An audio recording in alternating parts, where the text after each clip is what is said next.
ingin masuk, maka yang pertama teman-teman lakukan itu adalah ketik ini ya, isma.kemdikbud.go.id gitu ya. Nanti dari situ akan masuk ke portal ini ya. Nah, nanti dari situ teman-teman bisa melakukan login gitu ya. Nah, dari login ini kemudian kalau belum, maka teman-teman bisa meng-create akun dulu gitu ya. Nanti dari sini teman-teman meng-create akun. Kalau sudah meng-create akun, kemudian teman-teman cek di register gitu ya. Nanti kalau sudah di register, nanti teman-teman ikuti di email teman-teman itu ada balasannya seperti apa gitu ya. Nah, kalau sudah punya, maka kita bisa ke proses sign in ya. Saya akan ini dulu. Sorry. Saya ulang lagi. Saya share screen lagi. Ya. Nah, misalnya kita sudah, maka kemudian pun sudah register, maka kemudian teman-teman bisa login. Nah, ini kalau saya login, maka akan muncul seperti ini, gitu ya. Nah, dari sini yang pertama kita lakukan itu adalah kita memilih, kita itu mau masuk jalur mana. Karena saya bertanggung jawab untuk sarjana dan saya mewakili yang sarjana ya, maka teman-teman yang dari sarjana, maka pilih yang sarjana. Nah, dari sini teman-teman bisa memilih apakah teman-teman itu akan masuk jalur reguler atau afirmasi. Nah, teman-teman bisa cek nanti apa syarat untuk afirmasi, yaitu bagi penerima 3 jenis beasiswa, yaitu beasiswa bidik misi, beasiswa KIPK, atau beasiswa adik, gitu ya. Kalau teman-teman merupakan penerima 3 jenis beasiswa itu, maka klik pada bagian yang afirmasi. Atau kalau teman-teman itu berasal dari, ada 2 hal, kampus yang ada di daerah T.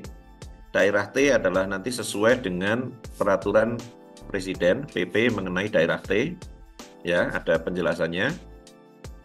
Atau kalau teman-teman itu berdomisili dari daerah T sesuai dengan Perpres mengenai daerah T, gitu ya. Jadi ada 2 ya, kampusnya yang ada di daerah T, atau teman-teman kuliahnya tidak di daerah T, tapi teman-teman berasal dari daerah T yang dibuktikan dengan KTP. Kalau itu case-nya, maka teman-teman bisa memilih jalur afirmasi, gitu ya. Nah, kenapa jalur afirmasi lebih menguntungkan? Karena jalur afirmasi nanti kalau tidak lolos di jalur afirmasi, by system otomatis akan dimasukkan pada jalur reguler, gitu ya. Nah, misalnya saya akan memilih jalur afirmasi, gitu ya. Oke. Nah, selanjutnya teman-teman bisa mengisi nanti detail mulai dari NIK ya. NIK nanti teman-teman tolong cek di PDDikti dulu, gitu ya. Karena kita akan memastikan atau meng-cross check ataupun memverifikasi itu adalah acuannya pada PDDikti, sehingga tolong teman-teman cek di PDDikti data-datanya seperti apa. Nah, kemudian teman-teman masukkan NIK, kemudian juga NIM, gitu ya. Nah, setelah itu adalah memasukkan birth of date, ya kan, kemudian tanggal lahir sama tempat lahir. Kemudian teman-teman bisa memilih di sini provinsinya dari mana, gitu ya. Nanti di sini kalau teman-teman memilih, misalnya memilih Banten misalnya, maka di sini akan ada otomatis kabupaten atau kota yang ada di situ, gitu ya. Kemudian teman-teman bisa memilih mobile number-nya berapa, kemudian gender bisa dipilih. Di mobile number ininya perhatikan formatnya ya. Formatnya adalah 08 dan seterusnya. Kemudian setelah itu teman-teman bisa memilih ada nama sesuai dengan KTP, dan di sini ada nama sesuai dengan PD Dikti. Ya, jadi kami akan menggunakan dua nama itu sebagai cross check. Ya, kalau ada perbedaan maka kami akan lihat di dua tempat itu, gitu ya. Kemudian di sini ada terkait paspor. Paspor untuk tahapan ini adalah tidak wajib, tapi tentu saja kalau teman-teman mau mendaftar pada kampus-kampus yang keberangkatannya itu pendek, teman-teman nanti bisa lihat di list perguruan tinggi, di situ ada durasinya, itu kapan mulai, kapan selesai. Itu kalau yang durasinya cepat, maka kami sarankan teman-teman sudah harus punya paspor. Supaya apa? Supaya bisa berangkat kalau diterima di kampus-kampus tersebut, gitu ya. Maka di sini ini tidak wajib, tapi kalau sudah punya, tolong dimasukkan datanya, gitu ya. Dan untuk yang kampus-kampus yang keberangkatannya dalam waktu dekat, gitu ya, tolong pastikan teman-teman sudah punya paspor. Daripada nanti teman-teman diterima tapi nggak bisa berangkat karena tidak bisa mengurus visa karena belum punya paspor, gitu ya. Nah, kemudian teman-teman memilih nama universitasnya, gitu ya. Nama universitasnya ini memang kami kunci. Teman-teman bisa memilih, misalnya teman-teman berasal dari universitas dari Riau, misalnya dari UMRI, dari Universitas Muhammadiyah Riau, maka teman-teman bisa search di sini, kemudian teman-teman bisa pilih di sini. Nah, dari situ kemudian teman-teman pilih provinsinya ada di mana, ya. Misalnya ada di Riau, misalnya seperti ini ya. Kemudian nanti juga teman-teman pilih kabupaten atau kotanya di mana. Misalnya kalau ini kan di Kota Pekanbaru. Nah, selanjutnya juga sama. Nah, pertanyaannya, kalau di kampus tujuan ini teman-teman tidak bisa menemukan, maka teman-teman ada nanti di bagian belakang, ini saya taruh ke belakang, ini ada helpdesk di sini ya. Ada alamat emailnya. Maka teman-teman bisa menanyakan pada alamat email di sini, ada helpdesk isma@gmail.com, gitu ya. Jadi nanti teman-teman kalau belum menemukan, bisa ada dua alternatif. Teman-teman bisa menuliskan email atau mengontak pada KUI-nya yang ada di kampus saudara, agar KUI-nya itu bisa mengontak ke kami, gitu ya. Nah, ini saya lanjutkan. Misalnya saya sekarang pakai Gajah Mada ya, otomatis di sini ada di provinsinya, ada di DIY. Kemudian di sini ada di Kabupaten Sleman. Nah, teman-teman, ini saya lompatin dulu sebelum ke studi program. Nanti teman-teman ngecek di sini international office-nya ya.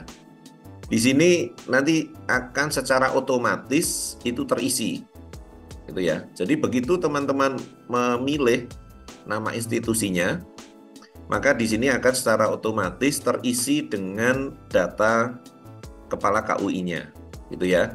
Nah, kalau ternyata teman-teman sudah mengisi, ternyata tidak muncul, maka teman-teman bisa meminta KUI teman-teman semua untuk meng-email kami melalui sekretariat@isma.id, atau kalau tidak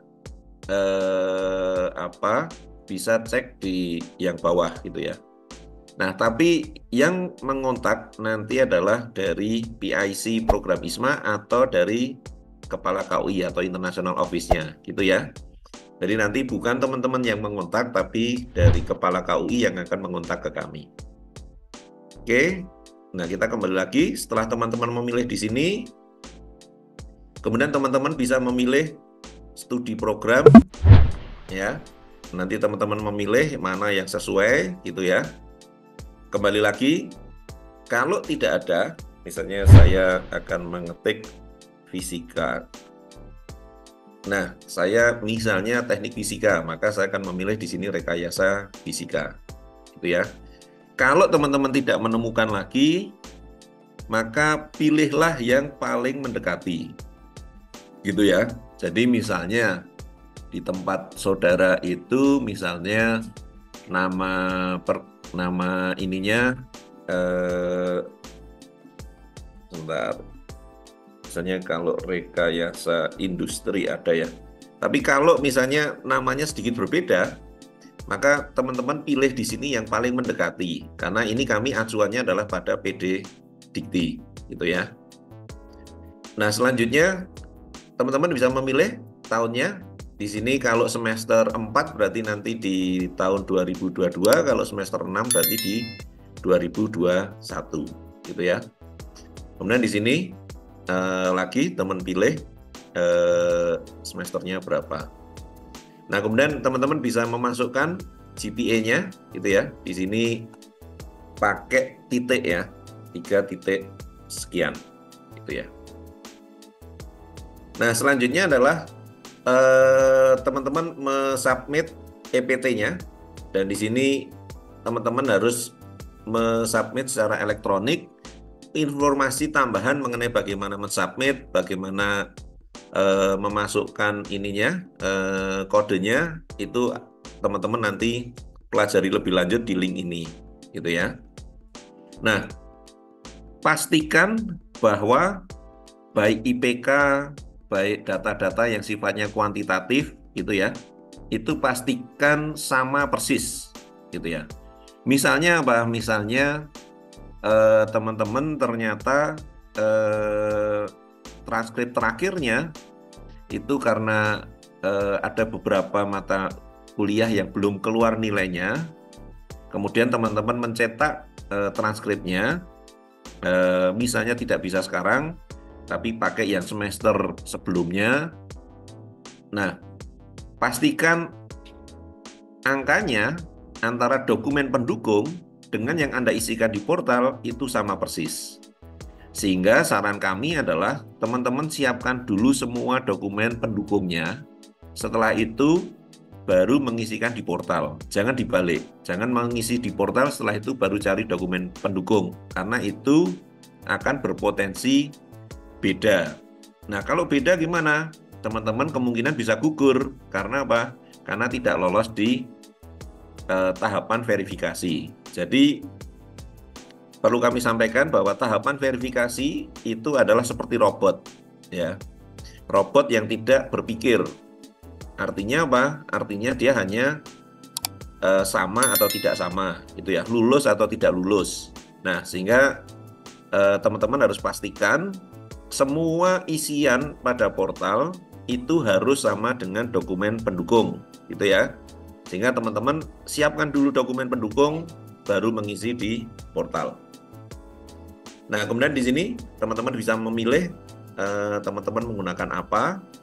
Misalnya di sini IELTS, kemudian masukkan overall score-nya berapa, misalnya 7 gitu ya. Kemudian teman-teman masukkan test date-nya berapa, test report form number-nya berapa, family name-nya siapa, first name-nya siapa gitu ya. Nah, di sini pastikan nanti sama dengan yang di sertifikat IELTS atau TOEFL atau Duolingo-nya gitu ya. Karena kami nanti akan mengkomparasi juga antara nama Anda di PD Dikti, nama Anda di transkrip, nama Anda di tes ini, dan nama Anda di KTP gitu ya. Jadi kami akan cross check itu semua. Nah, bagaimana misalnya ada beberapa yang pakai surname, ada yang kadang-kadang tidak gitu ya. Kami akan lihat nanti apakah itu masih acceptable atau tidak gitu ya. Jadi beberapa kan ada dokumen yang ada miss nama gitu ya. Itu kami akan cek dulu. Oke, setelah itu Anda masukkan juga untuk subscore-nya gitu ya. Ini subscore Anda masukkan nilainya berapa. Kemudian yang berikutnya terkait dengan capaian. Jadi di sini ada beberapa isian. Yang pertama adalah organisasi atau volunteer experience selama 3 tahun. Nah, di sini kami memberikan Anda 3 isian ya. Artinya boleh diisi semua atau enggak? Boleh. Kalau kurang gimana? Kalau kurang Anda harus memilih 3 yang terbaik menurut Anda gitu ya. Nah, kemudian kalau saya hanya punya satu, ya isikan satu saja, gitu ya. Nah, dalam menentukan 3 terbaik itu silahkan nanti mana yang menurut Anda paling baik. Nah, di sini nanti Anda bisa cek skopnya apa, gitu ya. Skopnya di sini adalah kepanitiaan dan dampak dari kegiatannya itu apa, gitu ya. Apakah itu kepanitiaannya adalah nasional, internasional, atau organisasinya itu skopnya apakah hanya di studi program, misalnya himpunan mahasiswa apa-apa gitu ya, ataukah internasional gitu ya. Kemudian misalnya di sini kita ambil internasional. Kemudian Anda lihat di organisasi tersebut ya, Anda posisinya sebagai apa. Nah, kami berikan opsinya yang di sini gitu ya. Kalau opsi pilihannya tidak ada, carilah yang paling mendekati gitu ya. Oke, misalnya saya sekretaris di situ. Kemudian di sini sebutkan nama organisasinya, kemudian di sini Anda jelaskan fokusnya adalah sebenarnya apa nama organisasi tersebut, kaitannya apa lingkupnya apa gitu ya, apa yang dilakukan. Kemudian apa fungsi Anda di organisasi atau volunteer tersebut, gitu ya. Nah, jangan terlalu panjang, maka di sini kami batasi ya, hanya sampai 200. Biasakan untuk menulis poin-poinnya saja, tetapi kita sudah akan dapat gambaran, gitu ya. Nah, berikutnya Anda masukkan sampai 3. Setelah itu adalah berikutnya adalah award atau achievement selama 3 tahun. Di sini juga sama, Anda memilih 3 yang terbaik, gitu ya. Nah, dari sini nanti juga sama, Anda pilih skopnya apa, gitu ya. Kemudian peran Anda itu sebagai apa, gitu ya. Kemudian nama organisasinya, kemudian achievement-nya apa.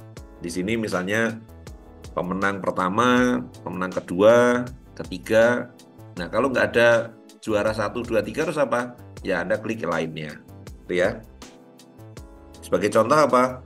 Sebagai contoh misalnya Anda ikut PKM ya. Kemudian berhasil didanai, tapi nggak menang. Gimana? Boleh nggak dimasukkan? Boleh. Cuman di achievement di sini nanti apa? Karena Anda bukan pemenang, tapi Anda didanai, Anda bisa memilih others. Gitu ya. Nah, kemudian ini juga 1, 2, 3. Nah, kemudian di sini ada additional information. Yang pertama adalah apakah Anda memiliki 2 kewarganegaraan, gitu ya.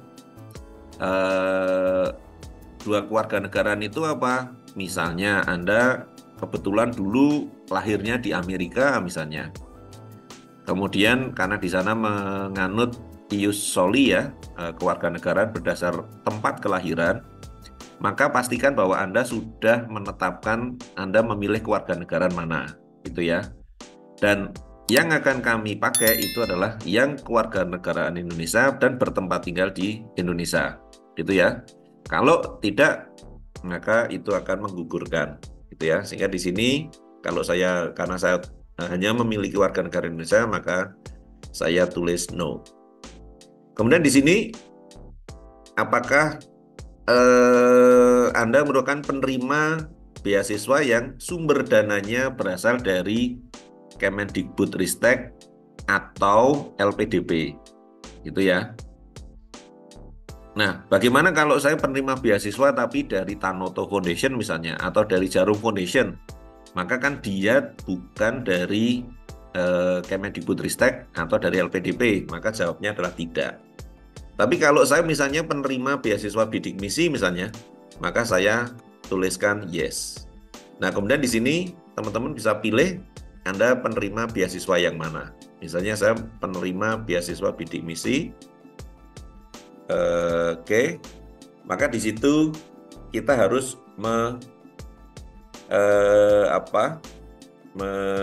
membuktikan nanti ya. Jadi di sini nanti Anda pilih, gitu ya. Nah, selanjutnya adalah teman-teman juga harus mengupload beberapa surat pernyataan, gitu ya. yang ditandatangani oleh kepala Kaprodi ya, atau head of department, atau kepala departemen, ketua departemen gitu ya.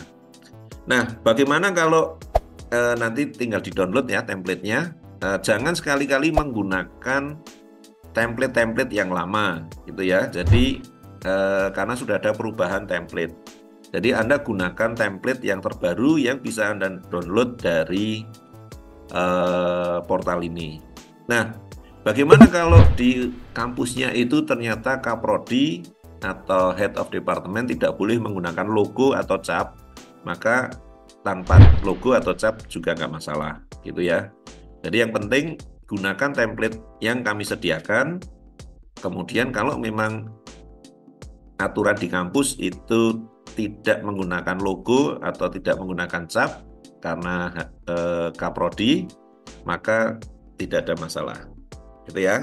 Itu Anda scan dengan maksimum ini ya. Scan dalam bentuk PDF, maksimum size-nya adalah 3 MB gitu ya. Jadi Anda harus mengecilkan dulu kalau size-nya oversize. Kemudian yang berikutnya adalah Anda scan KTP gitu ya, berwarna gitu ya. Makanya di sini scan color copy of Indonesian Identity Card atau KTP gitu ya. Kemudian size-nya adalah 500 KB. Oke. Berikutnya ada beberapa isian. Yang pertama adalah apakah Anda pernah berpartisipasi pada lebih dari 1 MBKM Flexi Program gitu ya. Artinya apa? Artinya kalau Anda pernah ikut hanya 1 kali, maka jawabnya tetap no gitu ya. Tapi kalau Anda pernah ikut 2 kali, di sini adalah MBKM yang fleksib ya. Misalnya apa? Anda ikut kampus mengajar. Terus semester berikutnya Anda ikut MSIB. Nah, di situ maka Anda nyebutkannya, memilihnya di sini yes, karena apa? Anda berpartisipasi di lebih dari 1, artinya 2, 3, 4 dan seterusnya, gitu ya. Kemudian di sini Anda isi ya, apakah pernah terlibat dalam penyalahgunaan ini, drug abuse dan sebagainya, gitu ya. Anda pilih yang sesuai. Kemudian di sini terkait dengan convicted in crime. Kemudian di sini apakah pernah didiagnosa atau mengalami atau ditreatment untuk TB pada 6 bulan terakhir. Nah, itu Anda pilih sesuai dengan kondisi Anda. Jangan sekali-kali berbohong terkait dengan yang TB ini juga. Karena apa? Beberapa negara itu mensyaratkan bahwa harus tidak pernah atau tidak sedang dalam perawatan TB, gitu ya. Sebagai contoh misalnya kayak Korea, Australia, gitu ya. Kalau Anda tidak mengisi dengan jujur di sini, kemudian Anda diterima, taruhlah diterima di Korea, tapi ternyata Anda mengidap TB, maka dampaknya adalah visa tidak dapat diperoleh. Sehingga Anda diterima di ISMA tapi tidak jadi berangkat karena apa? Nggak dapat visa. Itu ya.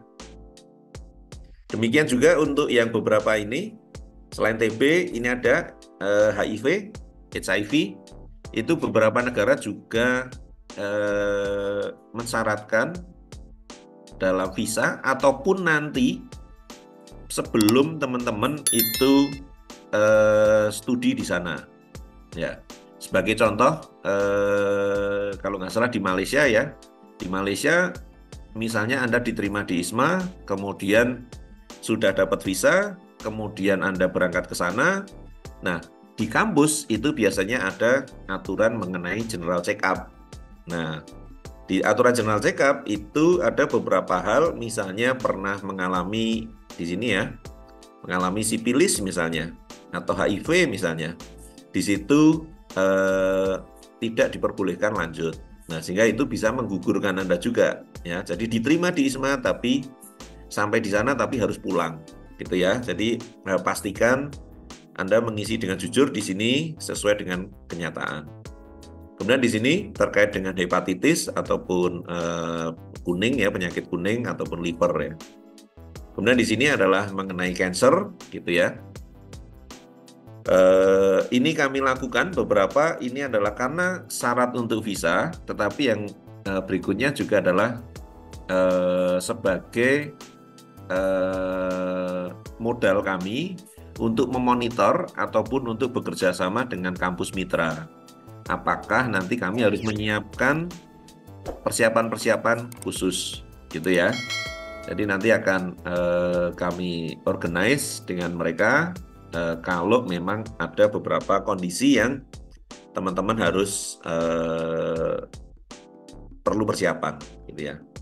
Kemudian juga di sini apakah pernah mendapatkan medical treatment selama kurun waktu tertentu gitu ya, atau masih dalam perawatan gitu ya.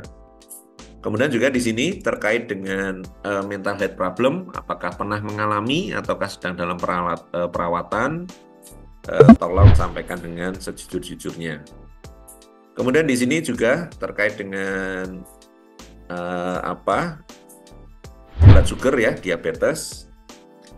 Kemudian di sini terkait dengan heart condition gitu ya, termasuk di sini high blood pressure ataupun yang lain. Kemudian di sini ada mengenai blood condition. Nah, kalau Anda pilih ya di sini, maka nanti akan ada beberapa pilihan di sini, gitu ya.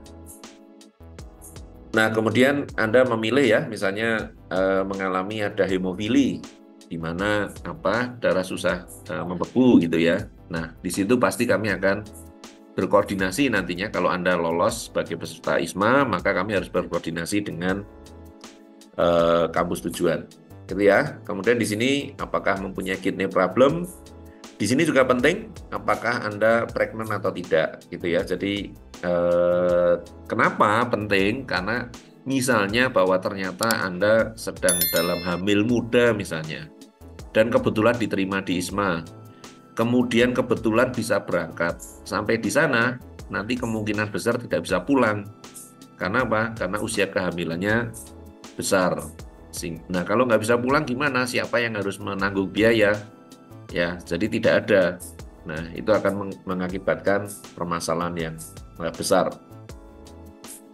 Kemudian yang berikutnya ini terkait dengan tweetbun, gitu ya. Jadi nanti Anda bisa lihat link di sini. Kami harapkan, kami wajibkan untuk membuat tweetbunnya itu ya, yang ada di linknya. Nah, foto yang bisa di-upload itu adalah foto-foto yang backgroundnya itu adalah local landmark di tempat Anda, gitu ya, atau di Indonesia, boleh. Local landmark itu apa? Ya bisa macam-macam, gitu ya. Kepepetnya apa? Kepepetnya adalah Anda bisa berfoto dengan background kampus Anda, gitu ya. Tujuannya apa sih? Tujuannya supaya tweetbun ini bisa sebagai sarana untuk mempromosikan Indonesia atau wilayah Anda, gitu ya. Kalau bisa, misalnya hidden gem di tempat Anda, gitu ya. Misalnya ada air terjun yang bagus, yang semua orang nggak tahu, gitu ya. Atau yang lain-lain. Nah, itu kami appreciate, gitu ya. Nah, itu nanti Anda posting di Instagram atau Twitter account, kemudian nanti URL-nya, link-nya itu Anda masukkan di sini. Nah, selanjutnya adalah kami minta untuk menuliskan akun-akun sosmed Anda, gitu ya. Yang wajib adalah Instagram, gitu ya. Nah, yang lain gimana? Yang lain itu kalau punya tolong tuliskan, tapi kalau nggak ada, ya nggak usah bikin baru, gitu ya. Tapi Anda masukkan yang ada, gitu ya.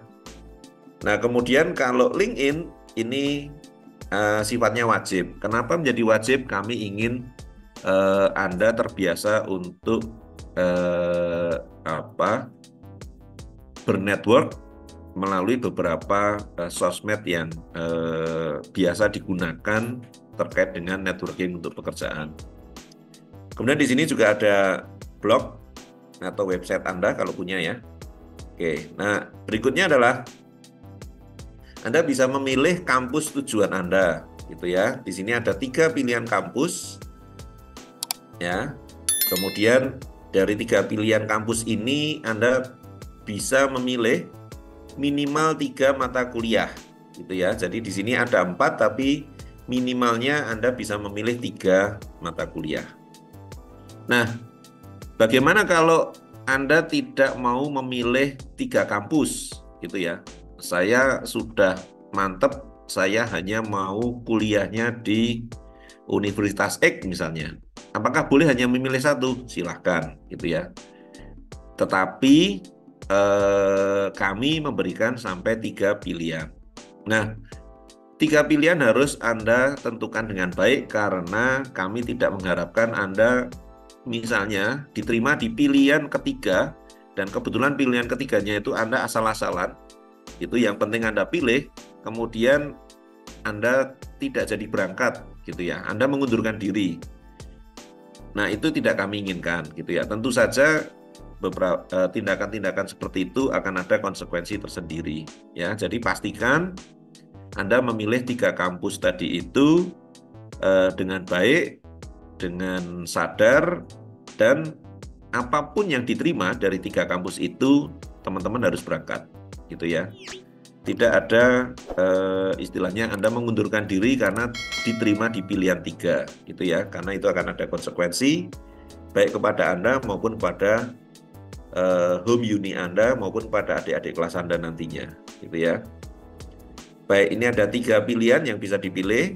Nah, kemudian supporting dokumen itu ada beberapa. Yang pertama adalah EPT ya, jadi nanti tes bukti tes kemampuan bahasa Inggris Anda uploadkan di sini.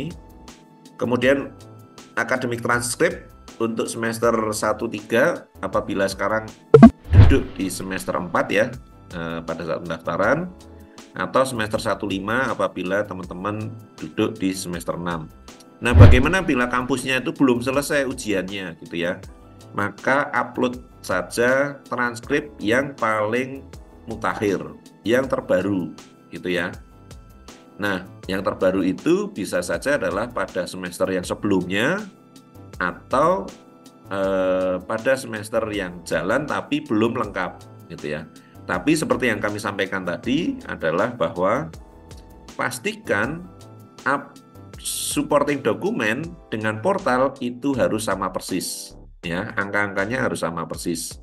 Sehingga tadi kembali lagi saya highlight, pastikan Anda punya supporting dokumennya dulu, baru Anda mengisi di portal.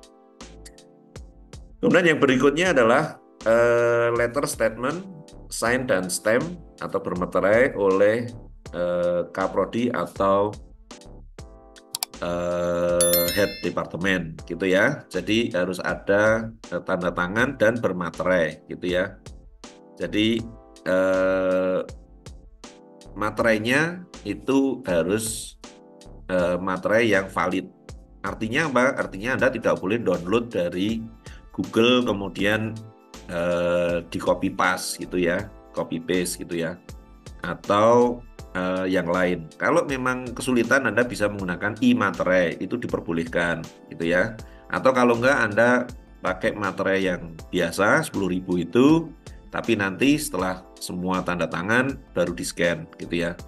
Kenapa? Karena pada akhirnya nanti semua yang hard copy itu akan kami minta gitu ya. Jadi satu materai untuk satu surat. Kemudian di sini juga ada letter statement, sign and stamp bermaterai oleh aplikan dan oleh parent atau guardian gitu ya. Nah, di sini kalau teman-teman itu mohon maaf misalnya orang tuanya sudah meninggal atau teman-teman itu berada pada kakak yang berbeda gitu ya, karena Anda kakaknya ikut kakak Anda atau ikut yang lain lah, maka gimana? Maka yang tanda tangan tetap orang tua kalau masih hidup gitu ya.